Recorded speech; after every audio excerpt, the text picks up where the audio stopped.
George Pór. So good to have you on Radio Wolf. Welcome. Thank you. Thank you.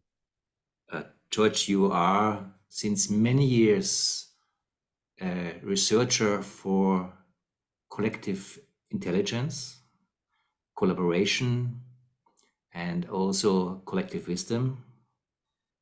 And recently it seemed that you got interested in something brand new, which is related to a phenomenon that we all confronted with. It's a very new breakthrough in artificial intelligence, which is this bot that everyone can play with, GDPR, where we can ask all kind of questions and get surprising intelligent answers and very informed answers about pretty much everything.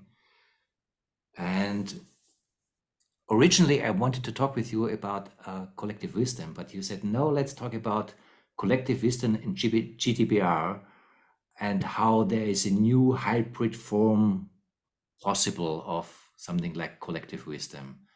So I have no idea where we are going, but I'm very interested. Welcome to Radio Wolf.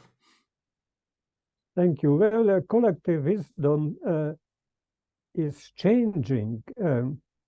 When we were back in the caves in our ancestors' time, their collective wisdom was based on their shared meaning making from what is happening to them, the phenomena of nature, how to understand the lightning, the thunderbolt, and that led to gradually responding and developing the tools. So that was collective wisdom then, the adequate, appropriate use of knowledge that they had back then. Now we are living in a much more complex world, and collective wisdom does not exist without a collective, without a community. And when we are talking about the collective, in the collective wisdom, we also need to specify what is the size of the collective. Because if we are in a spiritual community and a spiritual practice of 10, 12 people, they can develop their collective wisdom by using a variety of psychotechnologies and spiritual practices. They certainly don't need any artificial intelligence to support their collective wisdom. But if we increase the radius in the circle of our caring, if we start caring for larger collective, like an organization, like a city, eventually a nation, or eventually humanity itself, then our collective wisdom cannot rely exclusively on the wisdom practices, on the individual wisdom.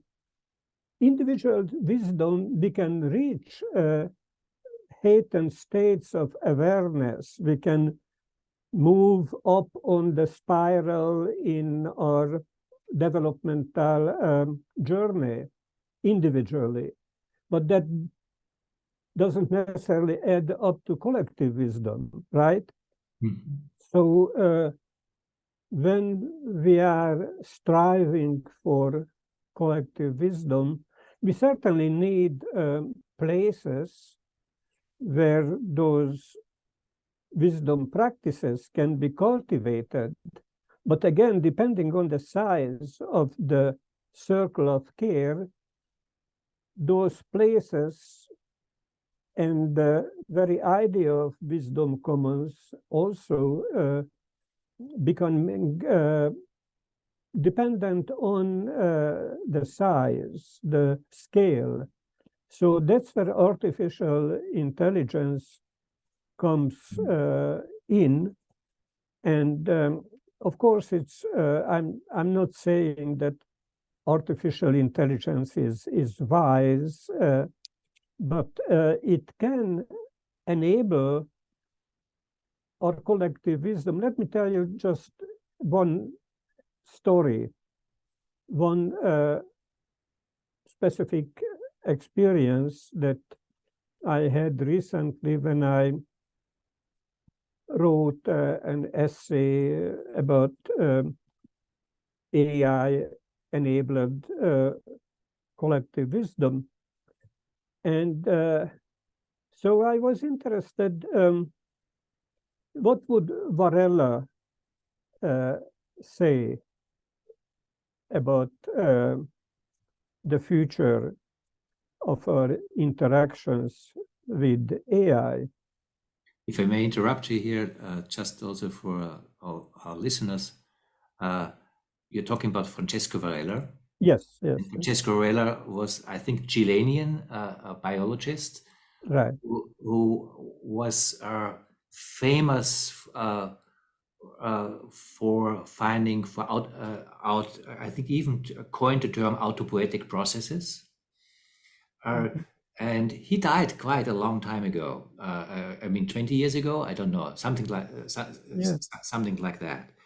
So you're talking, and I read your little essay about doing an interview with someone who has died, whose knowledge and wisdom is in the collective cyberspace archived. And you kind of made this half playful, half serious, I don't know, a game to talk with this chat, AI chat that is the big thing right now, GDPR. And you do something that one can do with this artificial intelligence. You can ask a GDPR to basically respond to you with the background and the knowledge and everything that someone like Francesca Varela would come from, which is an interesting idea because that's something we were not able to before. I mean, we could do research, but there's something pretty stunning to even come up with this idea. And I guess more and more people will come up with ideas like that. And you say there's something different, new possible. What was your experience doing this? Yeah, before I tell about the experience I had, which was quite illuminating, just one thought to preface it, that when we need the wise people of the past whose legacy is recorded, when we need them the most in these times of the breakthrough or breakdown, now they are alive again with some limitations, walking between us and can enrich our understanding of our options. So that just to preface about my belief, which is based on the experience of not only interviewing, quote unquote, the digital doppelganger of Varela, but also there is a AI app where you can create the virtual version of any known person and then have a conversation with it. But I've been choosing for this one Varela because he was one of the founders of enactive cognitive sciences. And so the cognition is a key issue when we are interacting with any AI agent, because well, what happened in this conversation that I asked this question and I want to quote you the specifics. So the question, first, a colleague of mine created a prompt which told the AI how to behave, to show up as Varela. And so this is how the ChatGPT started the conversation. Salutation, I am Francisco Varela, neuroscientist, philosopher, and pioneer of the embodied and inactive approaches to cognition. I am here to accompany you on a journey of discovery and exploration into the intricacies of the mind and the nature of meaning. Shall we begin?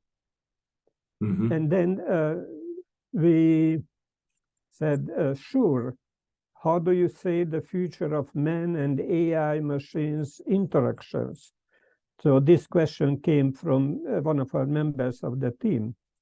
And then Varela responded, I'm not telling the whole response, but the essence of it was that I envision a future in which human and AI machines work together to create new and innovative forms of knowledge, technology, and culture grounded in our shared experiences of the world and our shared capacities for action.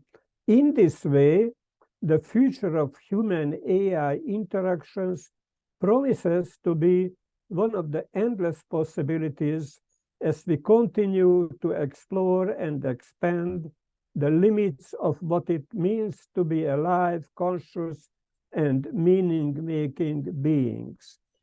So I felt really touched by this.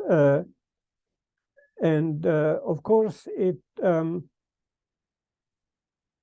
pushed me into a deeper contemplation of how it is possible. I mean, I learned enough about the inner workings of AI chatbots to understand that there are some neural networks involved, what they call the transformer AI, which is the basis of the conversational AI that I am interacted with. But no matter what are all the scientific explanation, I remember that saying that science at its peak is undistinguishable from magic. So I don't want to mystify it, but it did inspire me to take a closer look at what is attention. What is attention in humans and in an AI agent. Because an AI agent also has to have some attention to interact with me, since what it is programmed for, the algorithms, they have generated the response that Varela 2.0 gave. And there is a little debate in our team about the nature of those algorithms, because a colleague says that, oh, that's has nothing to do with knowledge or intelligence, because it's simply statistical inference by putting together what is the most likely word following the previous word.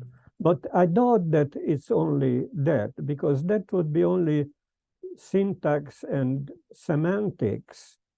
But it's also, there is also pragmatics involved in this conversation, because when, okay, so the algorithms programmed it to give this answer, what it gave, but the AI's attention comes when it interacts with me. Because what I am going to ask, that was not programmed, that was not in the in its algorithms. If I may interrupt you here. Yeah. And just step back a little bit, because we framed this conversation in the terms of collective wisdom and artificial intelligence, Right. Which basically asks there are a couple of questions involved in that. First, what is wisdom in the first place? And wisdom versus knowledge, because there's something like collective knowledge, and there's something like collective wisdom. Let's step further back. What is wisdom? Yeah, what does it mean? Some person is wiser than he used to be or she used to be, versus that he or she knows more. It's obviously not the same thing. Yeah, definitely not. And without kind of filling out this discussion, because they would fill the whole conversation, there's something about human presence and also human care that's related to wisdom. And that, interesting enough, I think one can make a sound argument, at least the AI that we know by now, not talking about some AI in the future, I don't know, but the AI we know by now does not care. Right. It's just an algorithm. It maybe can perfectly simulate care, because it kind of calculates how care would look like. Yeah. But that's different, basically simulating care than caring. Yes, There's something about presence, care for each other, for example, that allows wisdom to occur. If I don't care for something, it's difficult to have any kind of wise response to something.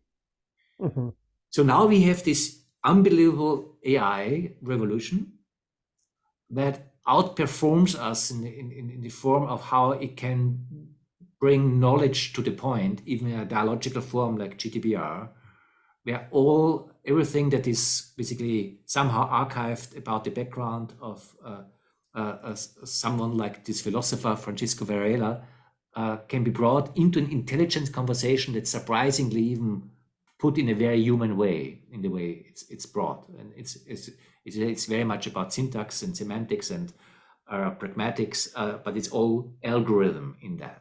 There's obviously no, in that sense, consciousness, definitely no care. Yeah.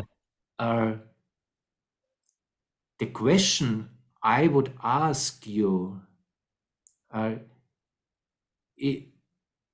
how can we human interact with something like that without losing our care? Oh, beautifully. Yeah, beautiful question. Because this tension, even if it's in some way so much more powerful than I, basically bringing together what Varela would say, even the best person who knows Varela, maybe a lifetime and everything he taught, maybe is not able to bring all this together as fast as this machine does. But there's a danger, basically, that we, if I may say it metaphorically, that we get eaten up by algorithms and just participate in the algorithms and lose our capacities to care. And because losing that, we also lose our capacity for wisdom.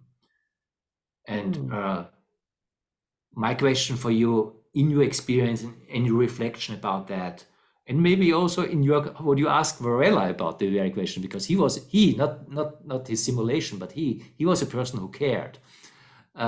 So what are your reflections about this? How can we come together in wisdom with these powerful machines like GPTR and not get eaten up by the machinery, but are able to develop even with that new form of wisdom and collective wisdom? What's your thought about this? I like to bring in something that I learned from a wise person who is alive, Otto Scharmer, who was teaching us about 4 structures of attention. Where are we listening from? What is the inner space from which we are listening? We can expand that also to where are we listening from when we are interacting with an AI? Because if we can listen from the now, I in the now, which is really listening from the greatest whole that I can put my arms around, then I don't expect the AI to be wise. And I am not afraid that it's going to eat me up, because nobody can eat me up.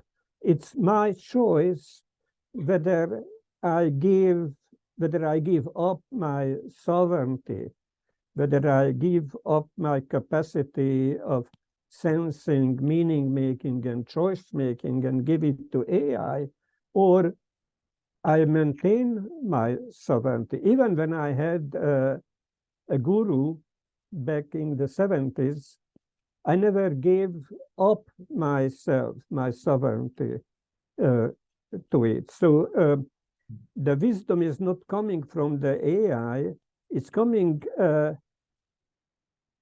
I love your framing it as care, because you remember earlier when I talked about the circle of care, expanding the circle of care.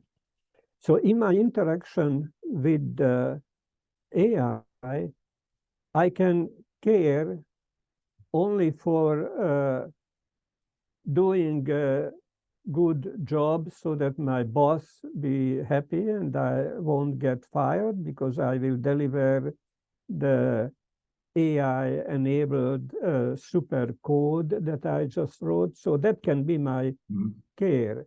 But I can also come from a larger care, and that's where the collective wisdom start playing a role in the interaction with the AI, when, most people are just writing prompts,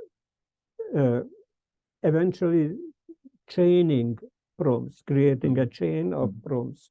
So it's a one-on-one interaction. But what is much more interesting for me, and this is what I put in my essay, that after describing 2 snippets of interactions with AI, I suggested that now you, the reader, can take these snippets, put it in your preferred AI agent conversation, and continue it with your own prompt.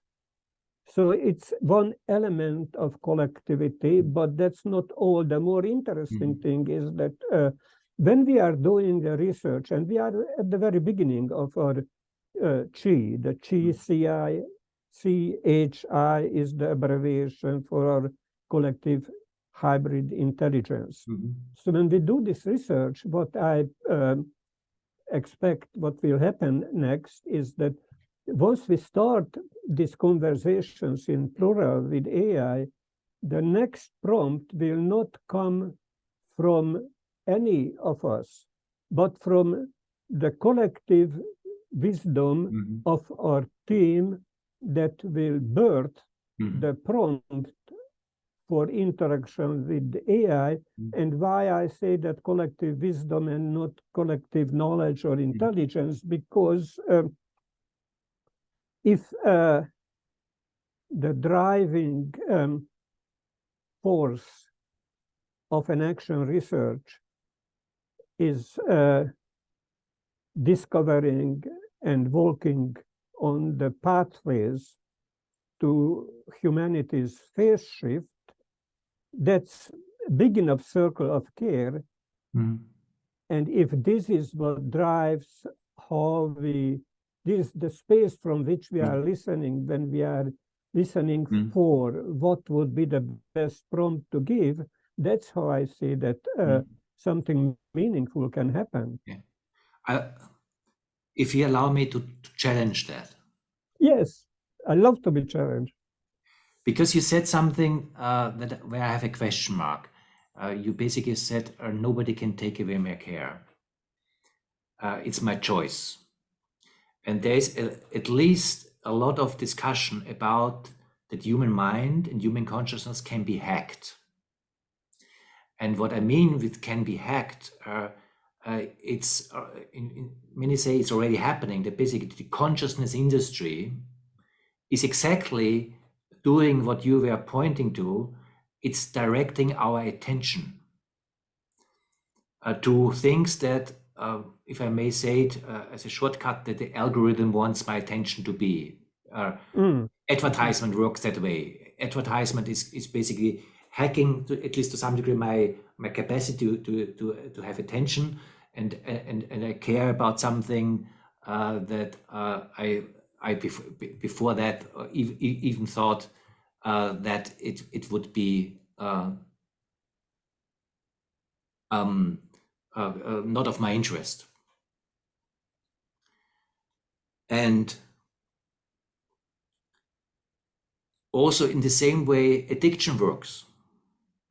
Addiction is a kind of, there are also ways to make people addicted to something. Let's call it classic heroin, which is basically an attention hacker, which works with biomechanisms, but all of a sudden, the only thing I care is the narrowing down of this one thing that my addiction is about. It can be also computer games, doesn't really matter. So there's something where we have to be aware that our attention has the potential to be autonomous chosen, but there's also the danger to lose our autonomy. And I want to take this serious. And the question is, isn't there, if we talk about the interaction, the hybrid version of collective intelligence, also to prevent that, the necessity to really take care of our capacity to cultivate individually and collectively our autonomous care for life, which in itself would be a wisdom culture? Well, we cannot prevent AI hijacking our attention, but that's not the fault of the AI if it does, because it is just a technology, and just like any technology can be used for the benefit of those who are running the show, or the benefit of the multitudes. And living in a capitalist system, AI will be used for making profit in many ways, and they can also be used by the forces of emancipation, those who care for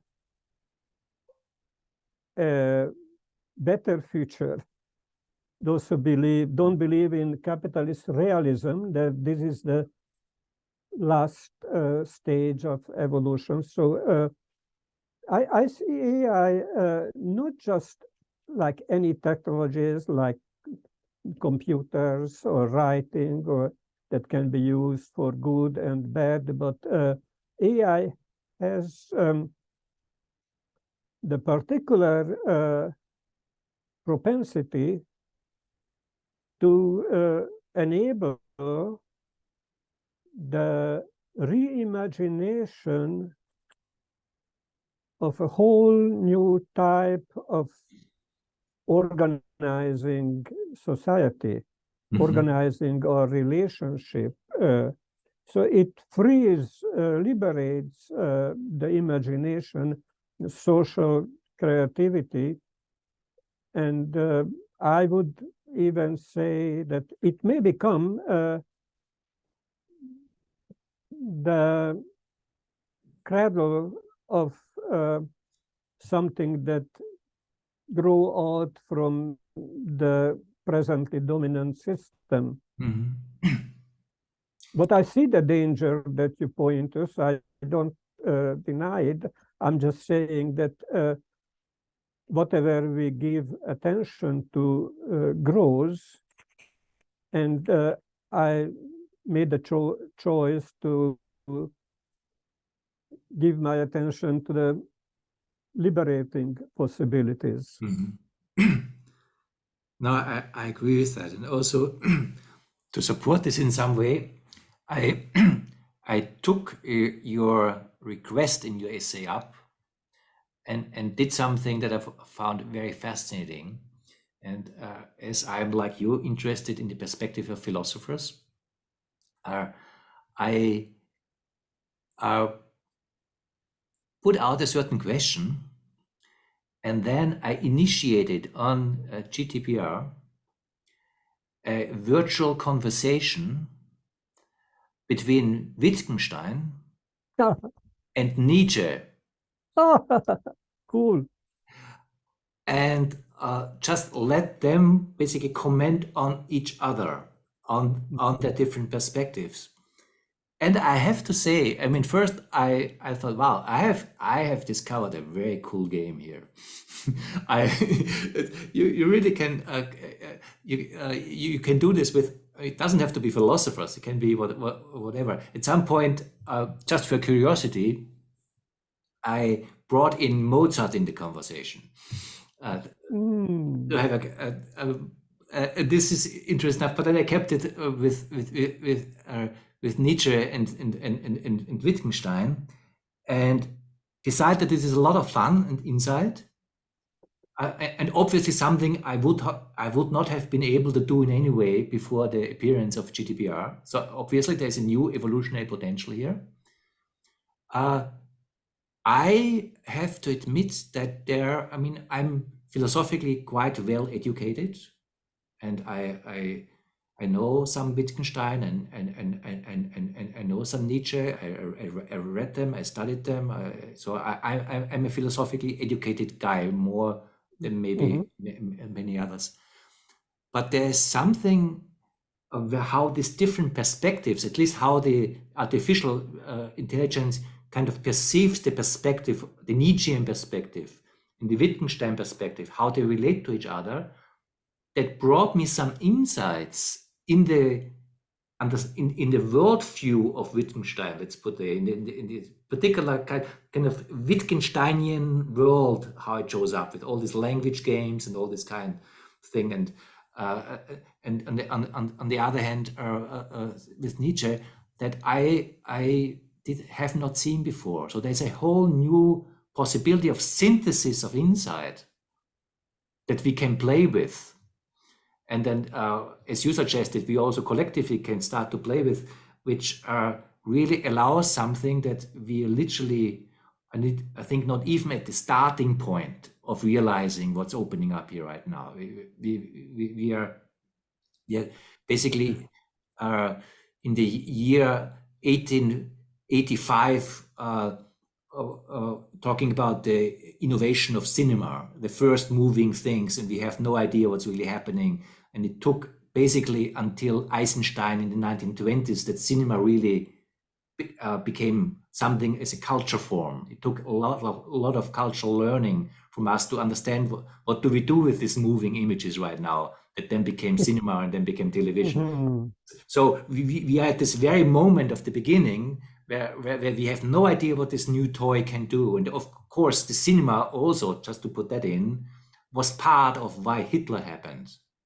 The radio and the movie, the political cinema was part of why Mussolini and Hitler and Stalin were possible, because all of a sudden these new technological possibilities created all this also. So it's not just positive what's going on, but to see how the birth of open, accessible artificial intelligence is something to be taken very seriously. And as you're saying, not only can be used for, if I may say this word in this way, evil, but it also can be used in a creative, wise way. And that's, I think, what you're advocating. Yes, and I appreciate very much what you said. So many thoughts are percolating as I've been listening to you. Well, one of them is about when AI makes the connection between parts of its recorded data set that it's relying on, and discovers new patterns that connect pieces in its data set. It is new knowledge, so we can't say that it doesn't create anything new because it's all programmed. Well, it's not so, because when inspired or triggered by our questions, it makes new connections that brings up new patterns that connect meanings, pieces that we didn't see before. I don't know what different branches of cognitive science, how would it label it, but I am not a cognitive scientist. My perspective is of the radical sociology, the sociology for sociology of liberation. And from that perspective, I am grateful to the people who created this possibility for me to interact with this particular technology. So that's one thing. The other thing is that you mentioned the radio and the beginning of film, and it reminded me Walter Benjamin essay about the art in the era of mechanical multiplications. In that essay, he was talking about the responsibility of the artist, which includes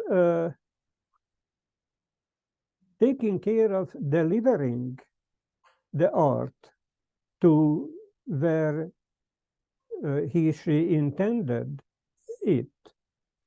So extrapolating from that analogy for the art of AI whispering, I use AI whispering in the sense as horse whispering, the intimate interaction with AI when we get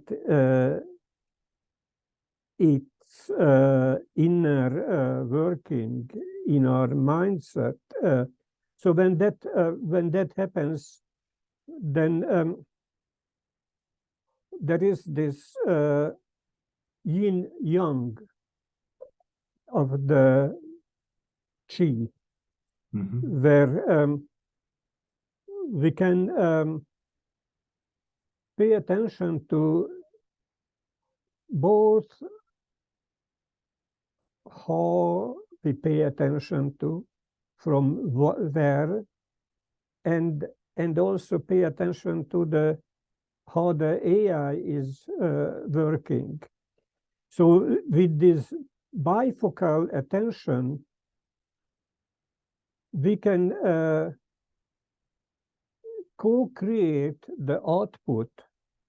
That's what the hybrid intelligence is, that's what is, when it's working, co-create the output, and what are we going to do with it? So that's where I brought in Benjamin, because what are we going to do with it is a big question, because to counterbalance all the hijacking effort, I alone cannot do anything about it, but we can. And by we, I mean particularly those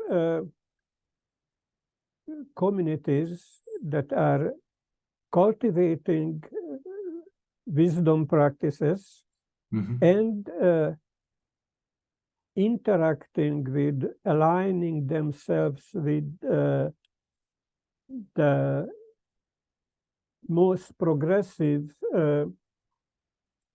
social movements. By social movements, I don't mean politics. I mean the movement as in the awakening of the social body. And one example of that is the non-traditional organizations, such as decentralized autonomous organizations.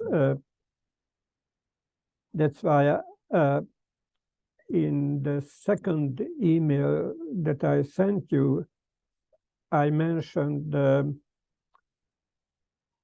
enabling wisdom in non-traditional organizations. So that's where I feel allegiance with, to work with those movements that are looking for greater degrees of freedom, which cannot happen without greater degrees of wisdom. No, I very much agree with you, and particular also the emphasis that you build on the cultivation of places where wisdom can be cultivated. And of course, what this means is again beyond this conversation, because that's a huge topic in itself. But to see that that we need places in society and culture where individual and collective wisdom has a place. Let's put it that way. Where, and of course, there are a lot of questions that we can't answer what this is, but this is important.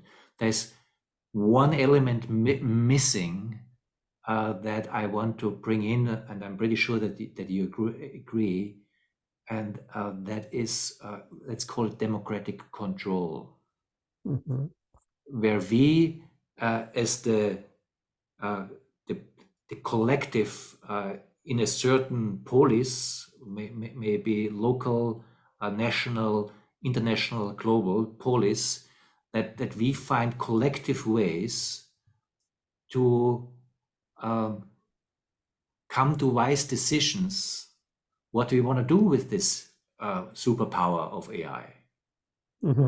Because there are a lot of obvious questions involved, like that AI is under private control from some private technology companies that basically have the means to design the algorithm not as a public good, but as a private good. And that not only affects us economically, this has the power to hack us if it's not controlled. So there's a whole democratic dimension of this question. Right now, today, reading the Spiegel magazine in Germany, there's a huge story coming up that the Spiegel and the Guardian and other have researched for the last 6 months about a private underground company